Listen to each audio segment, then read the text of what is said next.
నమస్తే, welcome to DD9 వార్త.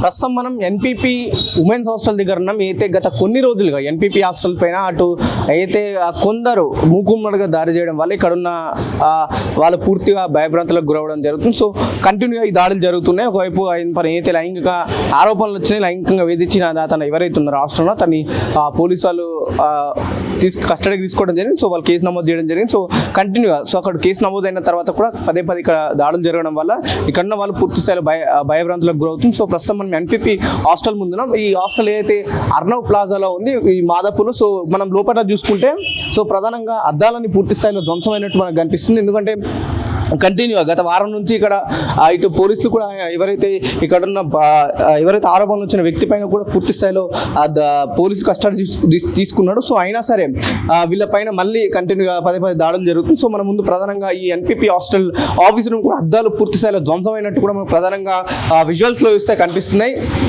అంటే ఒక్కసారి లోపలికి వెళ్ళి చూసే ప్రయత్నం చేద్దాం. ప్రధానంగా హాస్టల్ అంటే ఏ విధంగా వాళ్ళు వచ్చి ధ్వంసం చేస్తే మనకు పూర్తి సీసీ టీవీ ఫోటేజ్ కూడా చూస్తే మనకు ప్రధానంగా కనిపించింది ఏంటంటే సో కొంతమంది వ్యక్తులు కూడా కంటిన్యూ వచ్చి ఇక్కడ సీసీటీవీ ఆ ఫోటేజ్ని పూర్తి స్థాయిలో ధ్వంసం తీసుకుపోవడం జరిగింది. సో ప్రధానంగా మనం ఈ హాస్టల్ లోపలికి వెళ్ళి చూసే ప్రయత్నం చేద్దాం. అంటే ఇక్కడ ఉన్న ఈ ఏదో ఆఫీస్ రూమ్లో ఉన్న పూర్తి స్థాయిలో టీవీ కావచ్చు, ఇక్కడ ఉన్న సిస్టమ్స్ కావచ్చు, సీసీటీవీ ఫుటేజ్ కావచ్చు, పూర్తి స్థాయిలో ధ్వంసం చేసిన మైనం మనకు ఒకసారి విజువల్స్ చూస్తే కనిపిస్తుంది. సో కొంతకాలంగా అంటే పదే వీళ్ళు చెప్తున్న వివరాల ప్రకారం అయితే దీంట్లో ఉన్న ఓనర్ గారే ప్రధానంగా వీళ్ళపైన దాడి చేస్తున్నట్టు కూడా కొన్ని ఆరోపణలు వస్తున్నాయి. సో ఎప్పుడు కూడా ఇక్కడ ఉన్న ఎన్పీపీ ఉమెన్స్ హాస్టల్ కూడా సో ఈరోజు అంటే ఈ రోజు కూడా కొందరు వచ్చి దాడి చేసినట్టు కూడా ప్రధానంగా ఉన్న వాళ్ళు చెప్పడం జరుగుతుంది మనకు. సో ఎందుకు ఇట్లా చేయాల్సి వస్తుంది, పోలీసులు కూడా కంటిన్యూగా వచ్చి ఆ వివరాలు కూడా తెలుసుకోవడం జరుగుతుంది. ప్రధానంగా ఇప్పుడు ఏమైందమ్మా? ఇప్పుడు ఆ బాక్స్ కెమెరా బాక్స్ దీంట్లో ఉందని తీసుకెళ్ళడానికి అది పగలగొట్టారండి, కానీ పగలలేదండి తాళం. అదైతే చిన్న తాళం పగలగొట్టేసారు. ఎంతమంది వచ్చి ఈ రోజు? 100 మంది దాకా వచ్చారండి. 100 మంది దాకా వచ్చారు. రాటో లోపలికి వచ్చేసారు. లోపలికి వచ్చేసేసి మీరు వెళ్ళిపోండి అమ్మ బయటకు అన్నారు. అయినా సరే నన్ను అనలేదండి.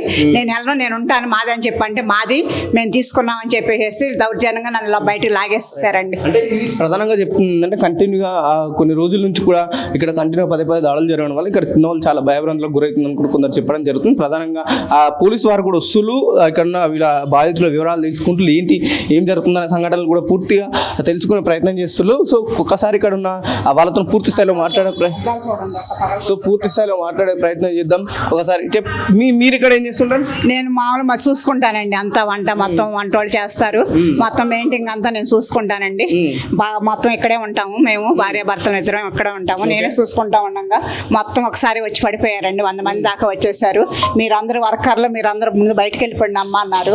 నేను వెళ్ళనన్నా సరే బలవంతంగా నన్ను బయటకు గెంటేసి మేము గళ్ళు వేసుకున్నామండి. భయం వేసి మేము వర్కర్లను మేమే ఉన్నాము. భయం వేసి లాకేసుకున్నాము. తాళము తలిపే ఈ రోజే 100 మంది దాకా వచ్చారండి. 100 మంది దాకా వచ్చి ఒక్కసారి వచ్చేసారు. మొత్తం మీరు బయటకు వెళ్ళిపోండి అమ్మ అంటే నేను వెళ్ళనన్నానండి. నన్ను బలవంతంగా గడేసుకున్నా సరే గోడ దూకి వచ్చేసారండి. లోపలికి గోడ దూకి వచ్చేసి తలుపు తీసేసి మమ్మల్ని ముందు బయటకు వెళ్ళిపోమన్నారు. బలవంతంగా నన్ను బయట తోసేస్తారండి. వర్కర్లను నన్ను తోసేసి వచ్చి కూర్చున్నారండి. ఆ కెమెరా బాక్స్ కోసం మొత్తం 2 తాళాలు పగల కొట్టేస్తారండి. ఒక తాళం పగిలింది, ఒక తాళం పగలలేదండి.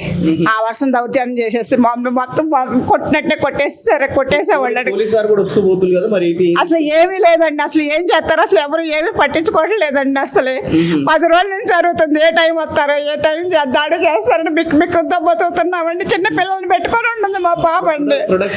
అసలు ఏమీ లేదండి. అసలు వస్తున్నారు దాడి చేస్తున్నారు వెళ్ళిపోతున్నారే కానీ అసలు ఎవరు వాళ్ళు వచ్చినప్పుడు వాళ్ళు పంపించేస్తున్నారే కానీ అసలు మాకు ఏ ఇది లేదండి. అసలు ఇప్పటి వరకు కూడా అసలు మగ మనిషి లేకోకుండా మగ మనిషి నా రకంగా పంపించేసేసి మమ్మల్ని కూడా బయటకు పంపించేయాలి కొట్టైనా అసలు ఏం చేస్తారో మాకు తెలియదండి. అసలు అట్టా ఉందండి మా పరిస్థితి. అసలు బతుకుతున్నామండి. అసలు ఇంకా ఎంతమంది పిల్లలు ఇక్కడ హాస్టల్లో ఉన్నారండి. 89 మంది దాకా ఉన్నారండి. ఆ పిల్లల్ని కూడా అసలు వాళ్ళు గేట్ తీక ఇక్కడ కూర్చొని ఉన్నారండి.